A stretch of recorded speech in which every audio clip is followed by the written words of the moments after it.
We're continuing our series on stirring up the gifts within you. 2 weeks ago, some of you remember, Pastor Rupert reminded us that Moses was asked, "What is in your hand?" And what was in his hand? His working tool. It was all he actually possessed since he had run away from his home in the Pharaoh's palace because he had committed murder. And then last week, Keith told us again about the story of David and Goliath. In David's hand was his sling. In fact, in Judges, we read that there was actually a regiment of the army, 700 men, who used slings as weapons. But David was just a shepherd boy, and he used his sling. And in God's hands, Moses' staff and David's sling, look what happened.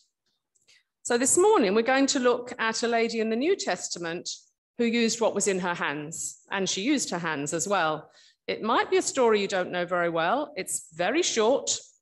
It's in Acts chapter 9. And I'm just going to read it for you now. Acts chapter 9, starting at verse 36. In Joppa, there was a disciple named Tabitha, which when translated is Dorcas, who was always doing good and helping the poor. About that time, she became sick and died, and her body was washed and placed in an upstairs room. Lydda was near Joppa, so when the disciples heard that Peter was in Lydda, they sent 2 men to him and urged him, "Please come at once." Peter went with them, and when he arrived, he was taken upstairs to the room. All the widows stood around, crying and showing him the robes and other clothing that Dorcas had made while she was still with them. Peter sent them all out of the room. Then he got down on his knees and prayed. I think that's a spiritual, isn't it? About getting down on your knees to pray. Turning toward the dead woman, he said, "Tabitha, get up." She opened her eyes, and seeing Peter, she sat up. He took her by the hand and helped her to her feet. Then he called the believers and the widows and presented her to them alive.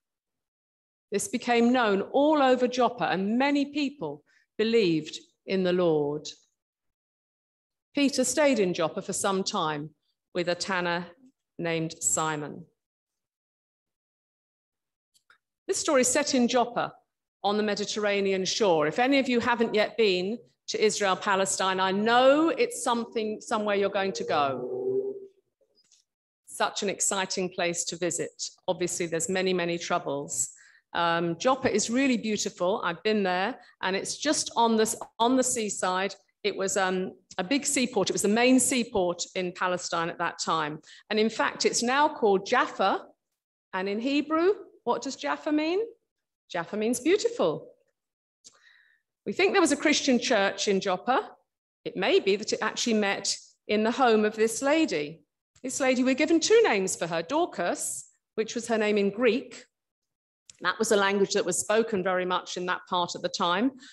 But also Aramaic was spoken. They're both very old languages. And in Aramaic, her name was Tabitha. And both of the names mean gazelle. I don't know about you. I don't think I've seen a gazelle in the wild, but we know it's a beautiful creature. It's a very gentle creature, and it's fleet of foot. Or it can also mean full of grace. Maybe it's seen as a graceful sort of animal.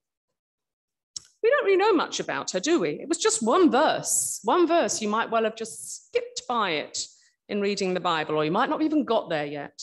So we don't know if she was rich. We don't know if she was poor. We don't know if she was married, she was single. Just one verse. She's described as a disciple. What is a disciple? No one knows what is a disciple. Well, we can have a look, can't we, at a very famous verse, which I think you don't even need to look up, but I did look it up. John chapter 3, verse 16. God so loved the world that he gave his one and only Son, that whoever believes in him shall not perish, but have eternal life. A disciple is someone who believes in Jesus. But I looked a little bit more in it than that, and I came up with these 3 points. A disciple is someone who follows the example of Jesus, someone who accepts the teaching of Jesus and Jesus' way of life, and someone who submits to the authority of Jesus. And we can find some Bible verses to help us with this. For example, in 1 Peter chapter 2, verse 21, "For God called you to do good, even if it means suffering. He is your example, and you must follow in his steps." So a disciple is someone who follows Jesus' example. A disciple is someone who accepts his teaching. Now, you all know the story of Mary and Martha. Probably like me, you're a bit sympathetic with Martha. Jesus went to visit them, and Martha was rushing around getting the food. Obviously, Jesus has come to stay, got to have the best meal. And what's happening? Mary's sitting there, listening to him. Mary sat at the Lord's feet, listening to his teaching. But we're told that a disciple is someone who accepts Jesus' teaching, and that's what Mary was doing. And then the third point I've got about a disciple, you might have lots of other points, is that someone who submits to the authority of God. Another person that we know well from the Bible is Thomas. Poor Thomas. We always remember him for his doubting. He wasn't convinced that Jesus had risen from the dead. But what happened when he actually saw Jesus alive? I like to think he perhaps fell at Jesus' feet with awe and wonder, and he said, "My Lord and my God." So a disciple follows his example, accepts his teaching, submits to his authority. Dorcas was always doing good. But we know something else in the Bible, don't we? Doing good isn't enough. We've got a verse in Titus, which we've got up here. "He saved us not by our works of goodness, but because of his mercy." So doing good works won't save us. And as we're looking at Dorcas doing good works, let's just remember that. And then let's also remember a verse which we've had a lot this year, actually, so I shouldn't even have to look it up, Ephesians 2:10. But I am going to look it up and try and remember it next time. Because this whole thing about works and faith, Ephesians 2:10, "God has made us what we are, created in Christ Jesus to live lives filled with good works, which he has prepared us to do." So here's this lady Dorcas. We don't know, maybe she saw herself as an ordinary person. She's just described in this one verse. Always doing good. Wouldn't you like that on your gravestone? Always doing good. That's really cool. And you might remember that when our pastor was president of the Baptist Union a few years ago, he chose a text. The presidents always choose a text, and the one he chose was one in Acts chapter 10, verse 38, when we read that Jesus went about doing good. So that's what we just said, following his example. We just said, follow his example, always doing good. So what's some good works? She was always doing good works. What good works can we think of? Or do we all run out when we said our praises and our thank yous and our pleas to God and we've all got... Well, I think as a church, we try to do good works in different ways. For example, we help the homeless, don't we, in the winter? We do befriending with helping one another when they're on their own. We provide meals for one another. We know sometimes if women in the church have had a baby, we provide a meal for them. When I had my extension done, people provided meals for me. These are good works, but there's some other things that are not, perhaps we don't think of so much. Forgiving one another, being patient with one another, loving one another. Some people are very easy to love. The challenge is to love the ones who are hard to love. So Dorcas was doing good. We don't know a lot about it, just says she was always doing good and helping the poor. A bit further on, we read that she'd been making robes and other clothing. We don't know who for. We don't know if she was rich and she was able to give them away without having to sell them. She was possibly doing lots of other things we don't really hear about, but she was giving her time to serve God, to do good. Giving time is sometimes one of the hardest things to give, isn't it? Because we're all so busy. And you know, it's our daily lives that really make the impression on other people, isn't it? People might be remembered for a single great thing that they do, but actually, it's the day-to-day things that make an impact. You know, we've recently had the Olympics, and I was listening to somebody talking about Tom Daley. Tom Daley, you know, the diver, he's now got four Olympic medals, apparently. One of his friends was asked, so tell me a little bit about Tom. And do you know what he said? He's the nicest person you can imagine. He didn't say, oh, well, he's a great diver. The nicest person you can imagine. If I don't have always doing good on my gravestone, I'll have that one. So people remember the little things we do. They remember the day-to-day things we do. They're the things that are important. Dorcas was doing good. And then Dorcas was always doing good. Oh, well, that's a real challenge. It's very easy to say, oh, I'll do some good tomorrow when I've got a bit more time, or when I've got a bit more money, or when I can do something really big and everyone will notice it. No, Jesus was always going when he was called to people. We know when he was called to Lazarus, he didn't go immediately, but that's an exceptional time. But when he was called, if he was tired, if there were big crowds, there was noisy, if there was a risk to his life, when he wanted to go to Jerusalem, he was told not to go. He always went. He always went. Even the pull of his family wasn't stronger than his desire to do good to other people. Always, always, always. Don't wait for the perfect time. It might never come. Let the time be now. When I was young, there used to be a phrase, it was better to wear out than rust out. I'm not sure it's very good to do either. But we know, why do things rust? Because they're not being used. If we have gifts and we have time for God and we don't use it, it'll just rust. And when something's rusted, it can't work. It's wasted. Let's just have a look at some verses in James chapter 2, which are verses that I'm sure you know very well, but it's always good for us to remind ourselves, isn't it? Especially if we can't remember them by heart and we have to look them up like I'm having to do now. What good is it, my brothers, if a man claims to have faith but has no deeds? Can such faith save him? Suppose a brother or sister is without clothes and daily food. If one of you says to him, go, I wish you well, keep warm and well fed, but does nothing about his physical needs, what good is that? In the same way, faith by itself, if it is not accompanied by action, is dead. You know, sometimes when I see people begging by the side of the street, I stop and talk to them. And quite often I ask them if they'd like me to pray with them.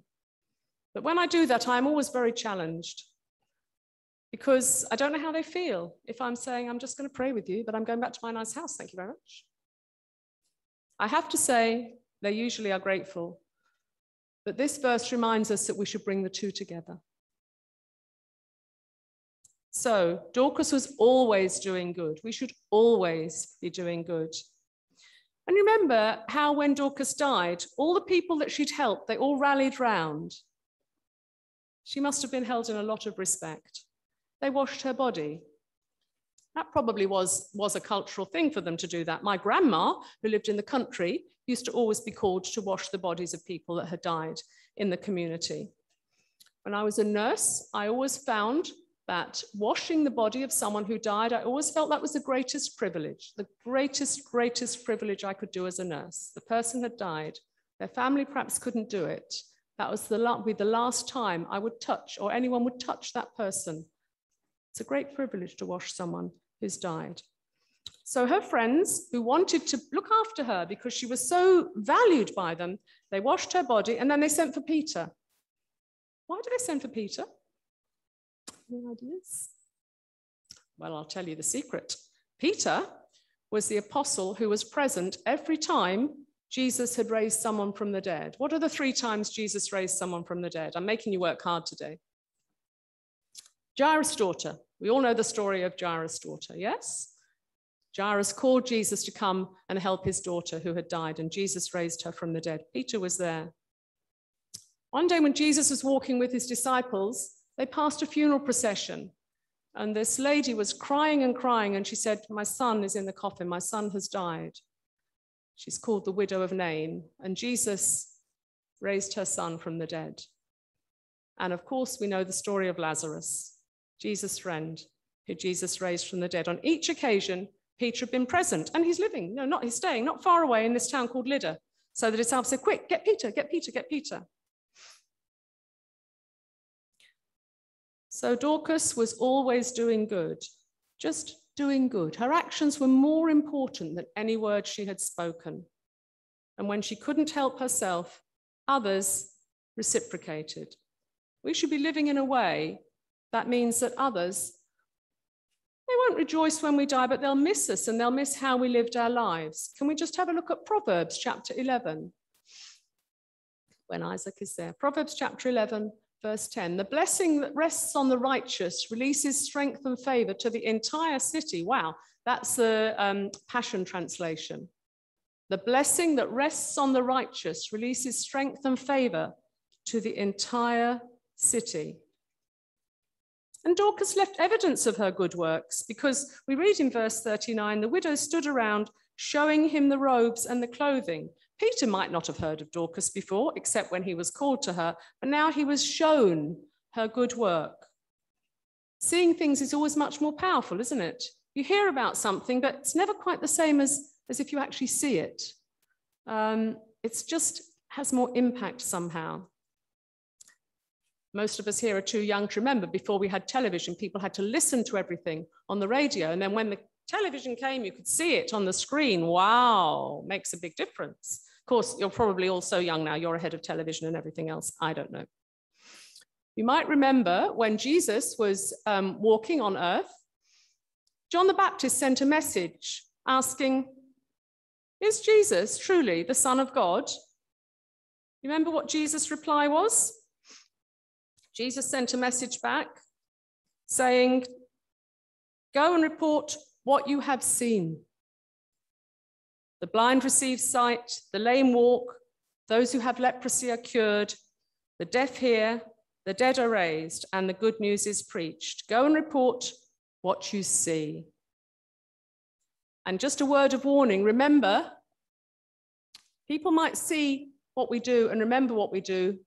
They'll remember the bad and the good. Just a little note of warning. We're not going to spend a long time talking about the death of Dorcas, but we have friends here who've lost family and friends this year. It was a very sad event for everybody. It appears to have been a sudden death. These things don't make sense sometimes. They don't make sense. But what's encouraging is if you look at the Bible, if you read some of the Psalms, you'll read that David also sometimes said to God, why did you let these things happen? I don't understand. If you love me, why do you let these things happen? It's okay to say those things to God. But remember Romans 8:28. What's that verse? We know that all things work together for good to those who love God, to those who are called according to his purpose. It's very easy for me to say those words. I haven't lost someone this year. So I do say that with great respect, but I would encourage you to remember those words are very meaningful. And even Paul, who was in prison, he was able to say in Philippians, I'm in prison, but I know God's got a purpose for it. God's going to turn it to good. And I know that many of us here have got that testimony. So let's just look at the people that were serving God in this story. Dorcas herself, with her needle, we think it was a needle. I don't suppose it was a sewing machine. The disciples who ran to get Peter, Peter himself, and the widows. And they're all working together, using their skills for God. And I was very struck by a song we sang earlier with the line that said, keep us from just singing. And I do like to sing. Keep us from just singing, stir us into action. Stir us into always doing good. You know, Jesus isn't physically on earth anymore now. How can Jesus be shown to people around us? Christ has no body but yours, no hands, no feet on earth but yours. Yours are the eyes with which he looks compassion on the world, always doing good. God bless.